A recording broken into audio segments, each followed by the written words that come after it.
Tunashuhudia vita vya kimataifa huko baina ya Marekani, Irani na Israeli. Sisi kwa kudhani hatuhusiki, tumebaki kuwa watazamaji, lakini athari ya linalofanywa kwetu ni tatizo kubwa zaidi. Kumbe lile jambo linatuhusu kwa kiwango kikubwa, linatuhusu kwa 100%, kwa sababu tulitakiwa kusimama imara kumkataza kila anayefanya jambo baya linalofanana na jambo lile. Laiti ulimwengu ungeungana kuwakataza wanaofanya makosa, madhara ya namna hiyo yasingetokea. Watafanya makosa wachache, wanaoathirika ni watu wengi, na unaweza kusema watu hawana hatia. Dakika moja inavyoweza kuchezesha soko la dunia la kiuchumi. Dakika hii moja tu inaweza kuchezesha soko la dunia. Nyinyi mmekuwa mashahidi. Taarifa ya kwamba Hormuz imefungwa, tayari maisha dunia nzima yamebadilika. Eleko vizuri huo muda kwamba imefungwa, itafungwa kwa muda gani? Kila kitu huko nyuma kinabadilika. Muda ndiyo kitu cha thamani anachokimiliki mwanadamu. Je, anakitumia? Mwenye kuwa siku zake 2 zinafanana amepoteza. Jana yako na leo yako zikifanana umepoteza. Mwaka 1447, sasa tuko mwaka 1448.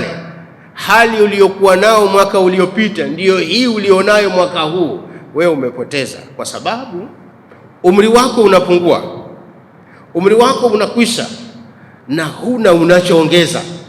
Nini maana yake? Unapata hasara ya matumizi mabaya ya muda ulionao. Assalamu alaikum warahmatullahi wabarakatuh. Awali nimshukuru Allah subhanahu wa ta'ala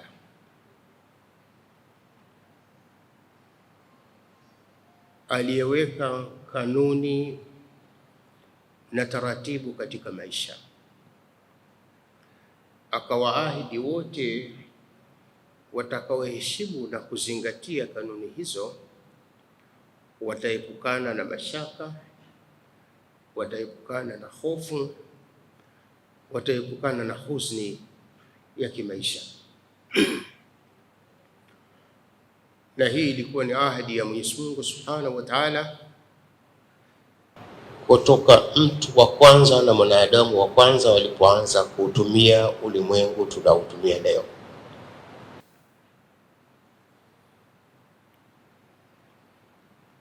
Katika hali hiyo Allah Subhanahu wa Ta'ala aliziweka kanuni na taratibu mbalimbali zinazohitaji kuheshimiwa na kuzingatiwa. Ukizingatia utajo wa mada yetu, mwanadamu na mabadiliko. Mabadiliko ndiyo kanuni kuu ya maisha ya viumbe wote, na kwa mwanadamu kanuni hii muhimu zaidi kuliko viumbe wengine. Na wanachuoni wakatuambia mabadiliko haya yana sura 2. Yako mabadiliko ya asili na yako mabadiliko ya mazingira. Mabadiliko ya asili mwanadamu hana khiari nayo, yapo, yatakuwepo na yataendelea kuwepo, unataka au hutaki. Lakini unaweza ukawa unalo jambo la kufanya katika hali hiyo.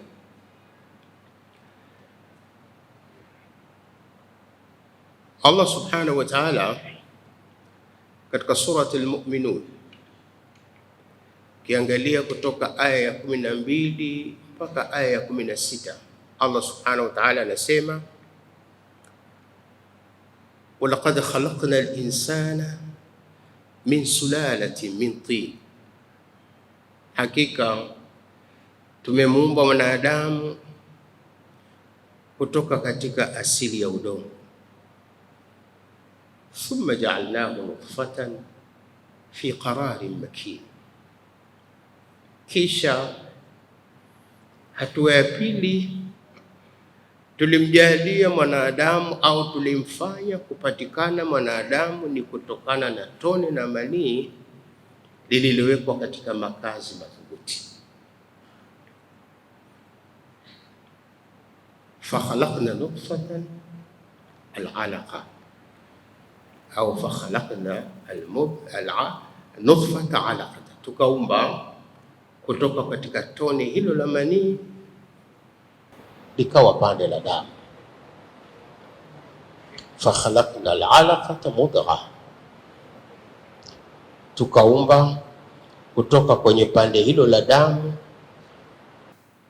huwa pande la nyama. Fakhalaqna al-mudghah idhama, tukaumba kutoka pande hilo la damu mifupa. Fakasawna al-idhama lahma, tukaivika mifupa hiyo nyama.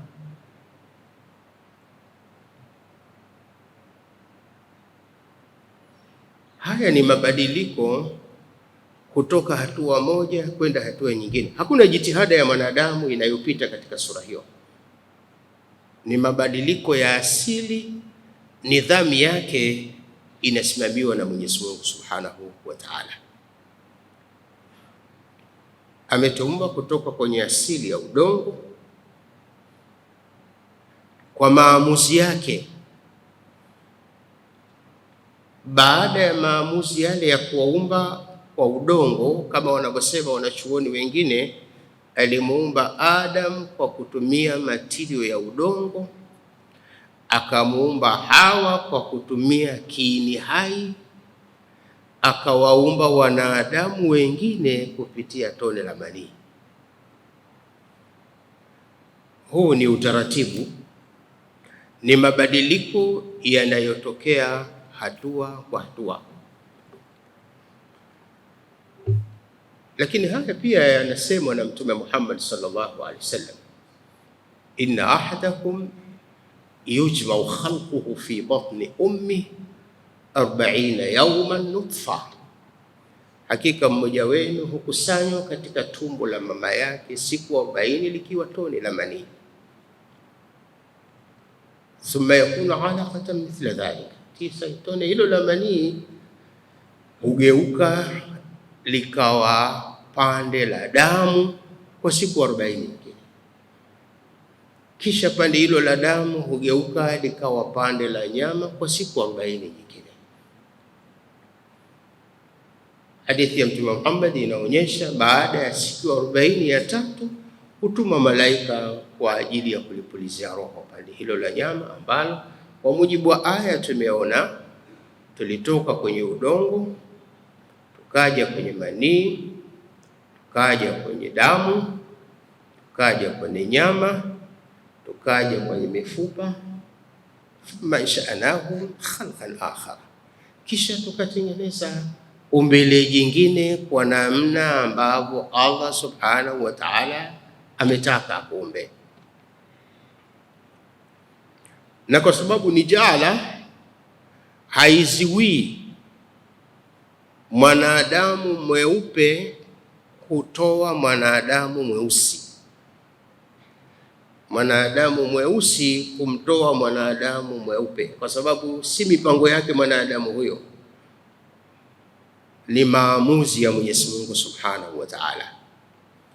Kama mahali pengine Qur'ani inasema, inna khalaqnakum min dhakarin wa untha waja'alnakum shu'uban wa qabaila lita'arafu, hakika sisi tumekuumbeni kutoka kwa mwanamume mmoja na mwanamke mmoja. Ilitegemewa tutoke wote wa aina moja, ilitegemewa tutoke watu wa aina moja. Ni kama vile umepanda mbegu ya mtende usiwe na matarajio ya kuota mchungwa kwa mbegu hiyo uliyopanda. Lakini huyu ni Mwenyezi Mungu Subhanahu wa Ta'ala, sema inna khalaqnakum min dhakarin wa untha, tumekuumbeni kutoka kwa mwanaume mmoja na mwanamke mmoja. Hatua ya tatu ya uumbaji. Hatua ya kwanza ni ya udongo, hatua ya pili ni ya kiini hai, hatua ya tatu ni mbegu ya uzazi. Tumekuumbeni kutoka kwa mwanaume mmoja na mwanamke mmoja. Waja'alnakum, tukaamua kufanya sasa, tukakufanyeni shu'uban wa qabaila, mataifa na makabila mbalimbali. Kwa maamuzi yetu inawezekana kukinyima kizazi kimoja baadhi ya virutubisho kikatoka kikiwa kina sura hii, kama ambavyo nimehudhuria semina ya walemavu wa ngozi. Wanasema ugonjwa huo unanyang'anywa virutubisho vinavyotoa asili kwenye rangi, asili kwenye macho, asili kwenye ngozi. Yaani kuwa albino ni kukosa rangi asili kwenye nywele, kwenye ngozi na kwenye macho. Unakosaje rangi asili? Unanyang'anywa virutubisho vinavyotoa asili kwenye rangi, asili kwenye macho, asili kwenye ngozi. Ndio maana Mwenyezi Mungu akasema waja'alnakum shu'uban wa qabaila lita'arafu, tukawafanya hivyo. Na hili ni jambo la kawaida, halipingiki kibiolojia wala kisayansi, halipingiki, liko hivyo. Na alhamdulillah, hayo ni mabadiliko ambayo tunayaita mabadiliko ya asili, ambayo mwanadamu hana khiari nayo, yapo, yanatokea. Kama ambavyo mwanadamu kiasili ana vitu vingi sana, ndio maana hata Qur'ani ikatufundisha tunapoelekea kupata tatizo la kiasili, lakini tatizo hilo likawa lina athiri mwenendo wa maisha yetu, jambo la namna hiyo hatuna ufundi nalo wa kitaalamu, hakuna kusomea wala hakuna mtaalamu wala chombo kipya cha kisasa. Mambo ya asili huwa tunayarudisha kwa Mwenyezi Mungu Subhanahu wa Ta'ala. Sikiliza maneno haya, Mwenyezi Mungu Subhanahu wa Ta'ala anasema hivi: katika maisha yetu hutokea tukafanya mambo, kipimo chetu si tuko sawa sawa, lakini tumekosea. Mwenyezi Mungu anatufundisha, semeni hivi: Rabbana la tuakhidhna in nasina au akhtana. Mwenyezi Mungu, tunakuomba usituadhibu pale tunapojisahau kufanya jambo la muhimu tulilotakiwa kulifanya. Kama wanadamu tuna udhaifu, ama wa kusahau ama wa kutoona hichi kitu kinahitajika kwa sasa. Rabbana, Mola wetu, la tuakhidhna in nasina au akhtana. Mola wetu, tunakuomba usituadhibu tunapojisahau kufanya jambo, au akhtana, au tumekusudia kufanya tukiamini tuko sawa sawa, lakini baada ya kulikamilisha jambo lenyewe, jambo hilo tumelikosea. Tunakuomba Mwenyezi Mungu usituadhibu katika hayo. Haya ni mabadiliko yanayoweza kutokea katika shughuli zako za kawaida. Unafanya jambo ukiwa na matarajio haya, likatoka jambo katika wasifu mwingine. Mabadiliko yote ya asili yanapokuja nje ya matarajio na mahitaji yetu, hayana hospitali yake. Dawa yake ni kurudi kwa Mwenyezi Mungu Subhanahu wa Ta'ala. Na hii ndiyo hikma ya kusali sala ya kushikwa mwezi au jua. Wanachuoni wanasema katika sala ya kushikwa mwezi au jua hatusali ili viachane, isipokuwa tutaomba dua mpaka vinapoachana. Hatuombi dua ili viachane, kwa sababu kimsingi havikushikana. Lakini upo uwezekano mkubwa ukiwa mchana wa saa 7 tumeukosa mwanga wa jua, maana yake upo uwezekano wa jambo muhimu la afya la mahitaji yetu tulikuwa tunalihitaji katika kipindi hicho, na matokeo hayo yanaweza yako madhara yanakuja. Lakini kwa sababu wewe ni Mwenyezi Mungu Subhanahu wa Ta'ala, unao mbadala. Tunapokosa mwanga wa jua na manufaa yake, nini unaweza kutupa badala ya hilo jambo ili tuendelee kuwa na manufaa bila ya shida ya namna yoyote? Kwa hiyo tutasali sala ile sio kwa sababu viachane, ila tunasali mpaka vitakapoachana, kumuomba Mwenyezi Mungu kwenye badiliko la asili ambalo hatuna mamlaka nalo, hatuna uwezo nalo. Haya tunamrudishia Mwenyezi Mungu Subhanahu wa Ta'ala, na hapa ndipo sifa ya waumini inapopatikana. Haya ni sawa na kuyaita mabadiliko ya asili.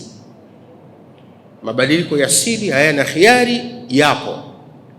Tunazaliwa, tunakuwa, tunazeeka, tunakufa. Hakuna mtaalamu anayeweza kuziwia watu wasizaliwe kwa maana ya uzazi wa kawaida alafu wasikue. Hakuna mtaalamu anayeweza kuzuia waliokwisha kuwa wanadamu wanakwenda wasimame hawazeeki, wako hapo hapo. Haya ni mabadiliko ya asili, yapo. Mwenyezi Mungu Subhanahu wa Ta'ala katika Qur'ani anatuonyesha anaweza akaamua kuziwiwa umri ukabaki katika wasifu fulani. Miongoni mwa maelezo ya Mwenyezi Mungu anayosema watakayopewa kama zawadi na malipo watakaoingia peponi, watapewa wildanum mukhalladun, watapewa watoto wa kudumu. Wanabaki watoto tu, hawakui kabisa. Maisha yote watabaki kuwa watoto hivyo hivyo. Mwenyezi Mungu Subhanahu wa Ta'ala ana uwezo wa kusimamisha zoezi hilo, ukawa mtoto, maisha yako yote ni mtoto, hukui wala huzeeki. Kwa hivyo mambo yote yenye asili, hakuna njia kama wanadamu turudi kwa Mwenyezi Mungu Subhanahu wa Ta'ala. Hapo ndipo Imam Shafi aliposema kuwaambia wanafunzi wake, fala tukathir hammak, punguza pupa na hima ya kufikiria mambo, ma qudri yakun, lililopangwa kuwa litakuwa. Farih nafsaka min la'alla wala, ipumzishe nafsi yako na labda ingefanya hivi, labda ingefanya. Hapana, ma qudri yakun, kilichopangwa kitakuwa.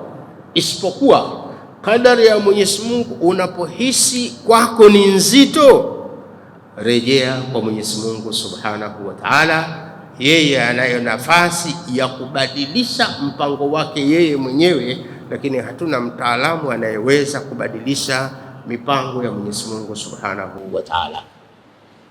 Haya ni mabadiliko ya asili. Unaweza kuyaeleza kutoka kona tofauti mabadiliko ya namna hii, lakini yako mabadiliko ya kimazingira. Mabadiliko haya lazima uyachangie.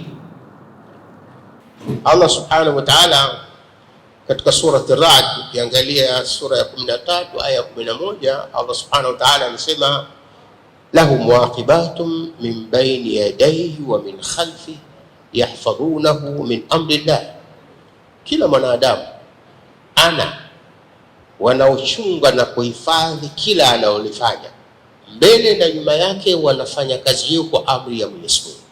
Inna Allah, hakika Allah Subhanahu wa Ta'ala, la yughayyiru ma biqaumin, habadilishi lililo kwa watu, hata yughayyiru ma bi anfusihim, mpaka watu hao wawe kwanza tayari kubadilisha wao yaliyomo katika nafsi zao.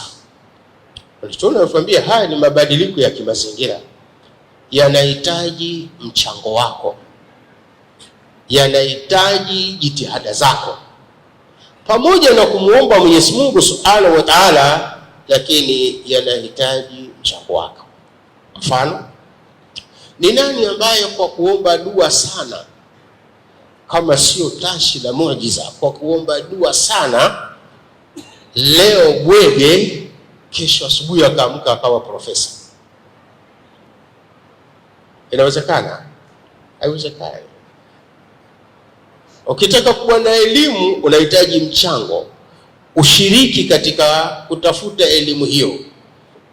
Yadusu fil bahri man talaba al-ali. Kama unataka matukufu, kuwa tayari kuzamia, ujipinde. Ni mabadiliko yanahitaji mchango wako, na kama wanavyosema mwaka mpya ni katika mabadiliko kutoka hatua moja kwenda hatua nyingine. Eneo moja la mabadiliko ya mwaka mpya ni mabadiliko ya asili, hatuna khiari nayo.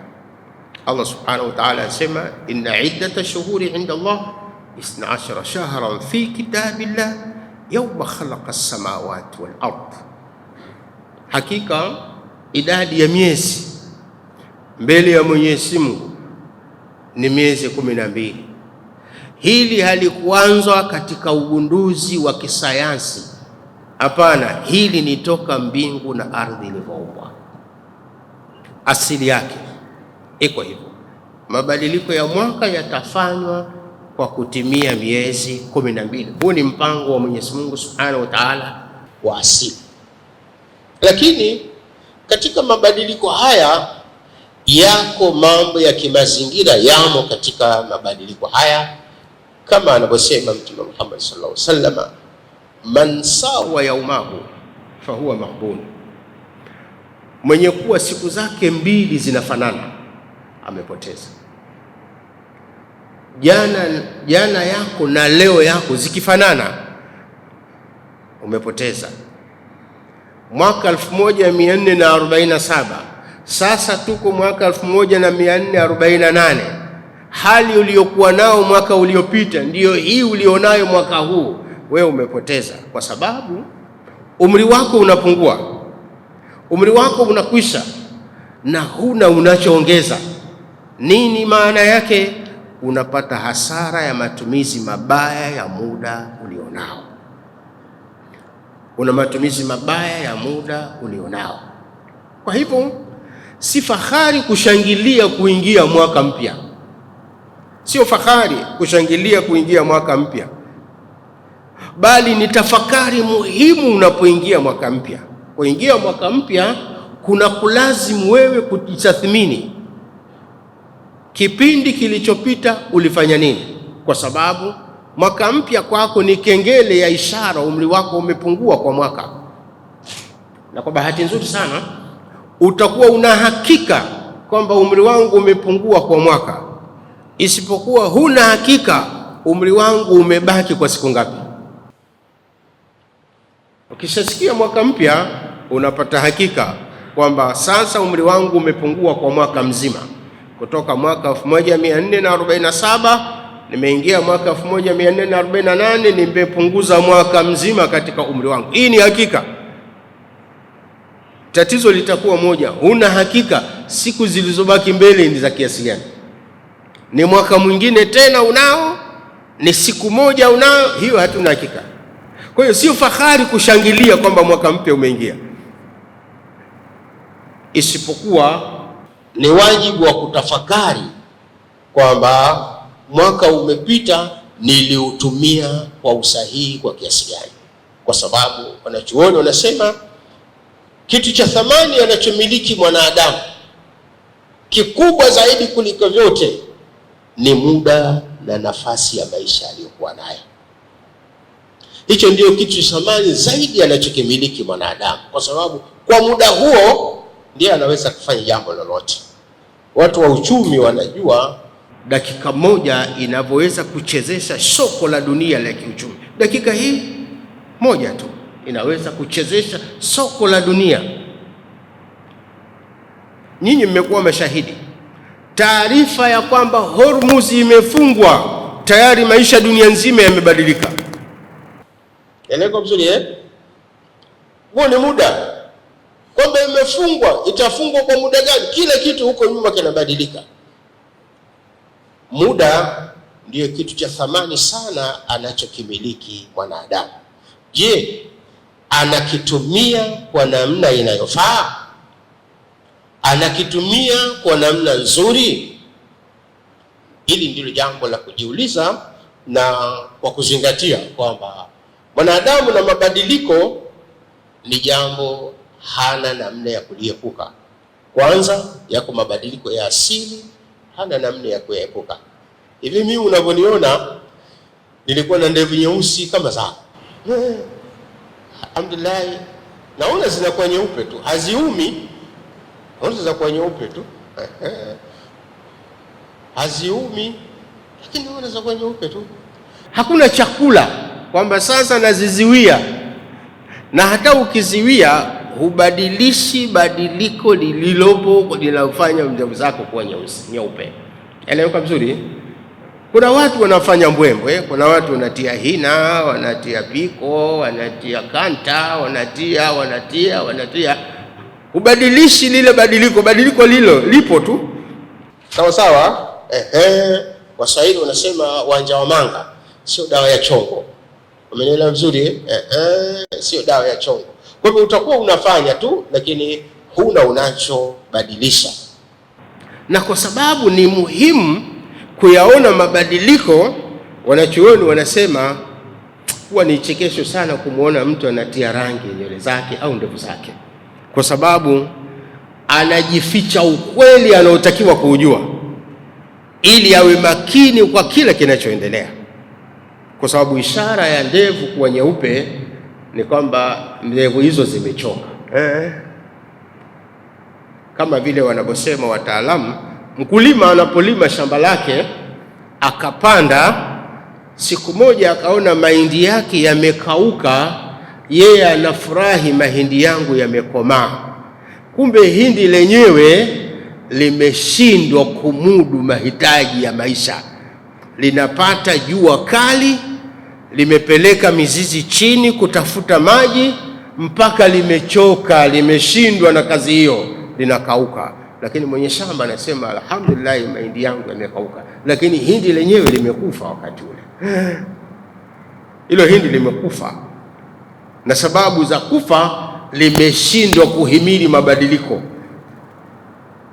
Lakini wewe mwenye shamba unasema alhamdulillah, mahindi yangu yamekomaa, unavuna, unatumia kwa namna inavyofaa.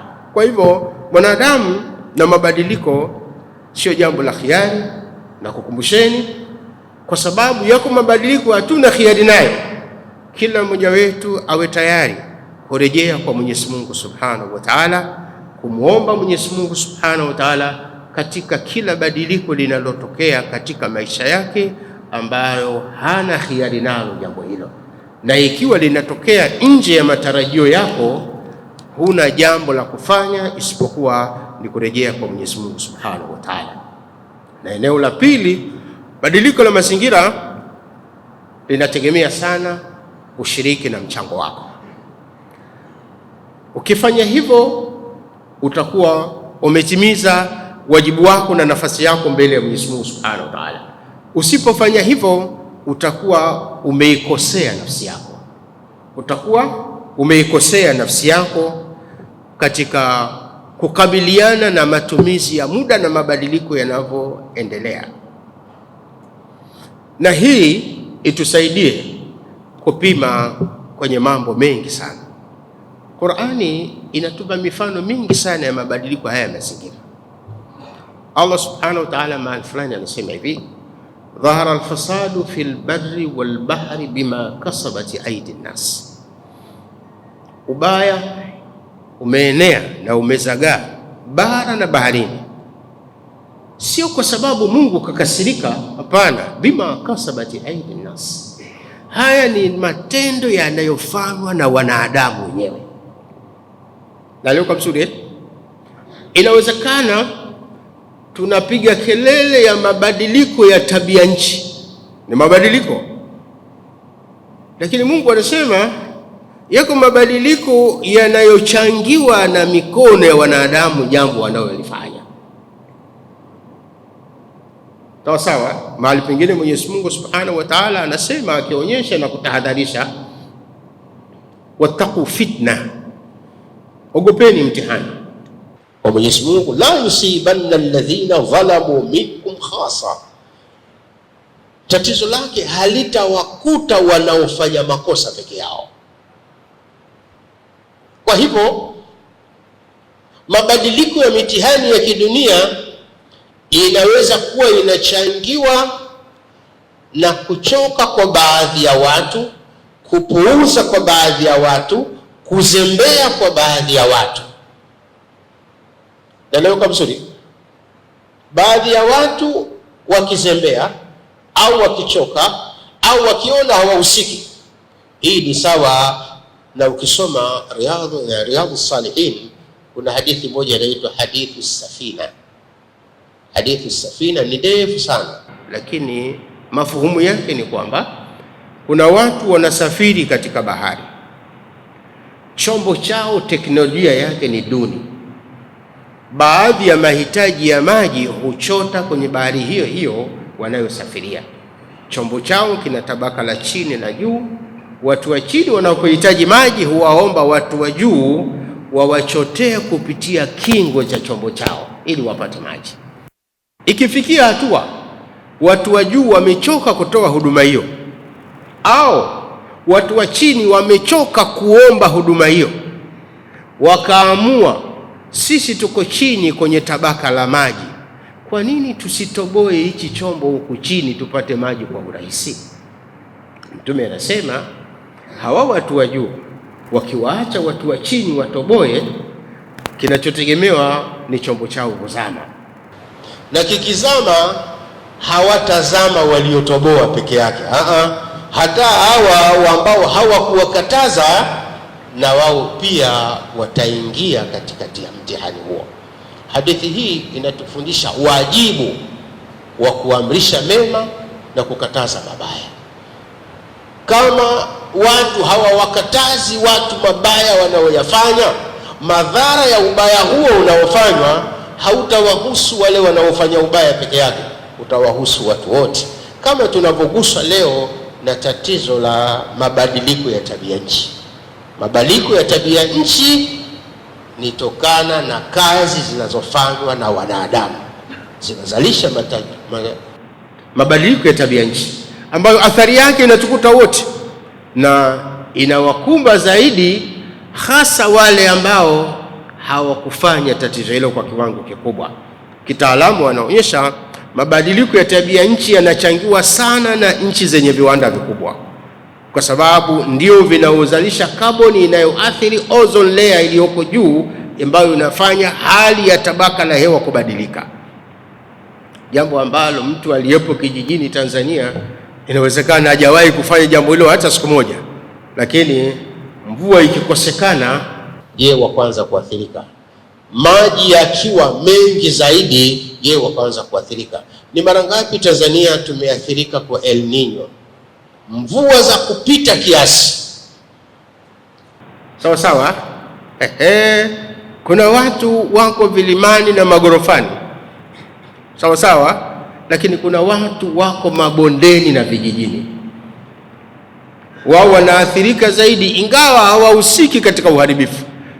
Wattaqu fitna, ogopeni mtihani. La yusibanna alladhina zalamu minkum khasa, tatizo likitokea halitawakuta waliofanya makosa peke yao, hata wale ambao wameona makosa yanafanyika wakakaa kimya bila ya kuchukua hatua. Dhana ya makosa haya ni mabadiliko. Yako mabadiliko yatakuja, mabadiliko ambayo yatawaathiri baadhi ya watu au yatawaathiri watu wengi. Kwa mfano, tunashuhudia vita vya kimataifa huko baina ya Marekani, Irani na Israeli. Sisi kwa kudhani hatuhusiki, tumebaki kuwa watazamaji, lakini athari ya linalofanywa kwetu ni tatizo kubwa zaidi. Kumbe lile jambo linatuhusu kwa kiwango kikubwa, linatuhusu kwa 100%, kwa sababu tulitakiwa kusimama imara kumkataza kila anayefanya jambo baya linalofanana na jambo lile. Laiti ulimwengu ungeungana kuwakataza wanaofanya makosa, madhara ya namna hiyo yasingetokea. Watafanya makosa wachache, wanaoathirika ni watu wengi, na unaweza kusema watu hawana hatia. Labda nikupeni mfano hai katika nchi yetu. Mwaka jana kipindi cha uchaguzi, walitokea baadhi yetu hawakuridhika na baadhi ya mambo, wakasema uchaguzi huu hautafanyika, uchaguzi huu tutauvuruga. Sawa Na wote tulikuwa kimya. Kweli sio kweli, kweli sio kweli. Likatokea tatizo kweli, sawa, likatokea tatizo kweli. Nimemsikia mama mmoja, mama ntilia, anasema kwa kweli tatizo hili ni kubwa sana. Sikufurahi hata kidogo. Kwanza nimepika chakula sikupata mteja,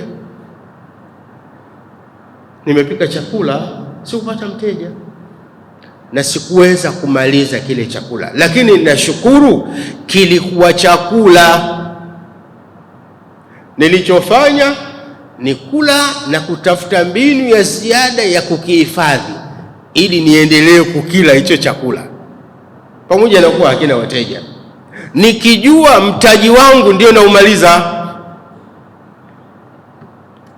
Hata nilipotaka kurudi nikanunue bidhaa mpya, nilishtuka sana kufika sokoni nikakuta nyanya moja inauzwa shilingi 1000. Nilikuwa napata fungu zima la nyanya kwa 1000, linanitosha kupika mapikishi yangu yote kwa shilingi 1000. Lakini siku hiyo nakwenda nimekuta nyanya shilingi 1000. Ili niweze kupika nisipungue nyanya 5 mpaka 6, maana yake lazima ni shilingi 6000 7000. Alafu ukishapika hakuna mteja anayekuja kula. Huyu ni mama ntilie. Kwa sababu gani? Lipo kosa lilifanyika, wanajamii wote walikuwa kimya au kuchukua hatua. Athari ya kosa lile haikuwahusu waliokosea peke yao.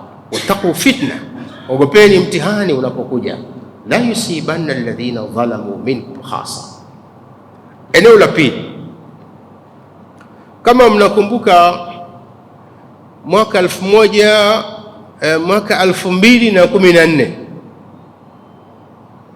2014 katika viwanja vya Diamond Jubilee, mimi nilikuwa ni mwenyekiti wa mkutano wa Waislamu uliokuwa ukizungumza jambo muhimu sana ambalo kama Waislamu tulihisi ni tatizo kubwa sana, ingawa wengine hawakuona kuwa ni tatizo.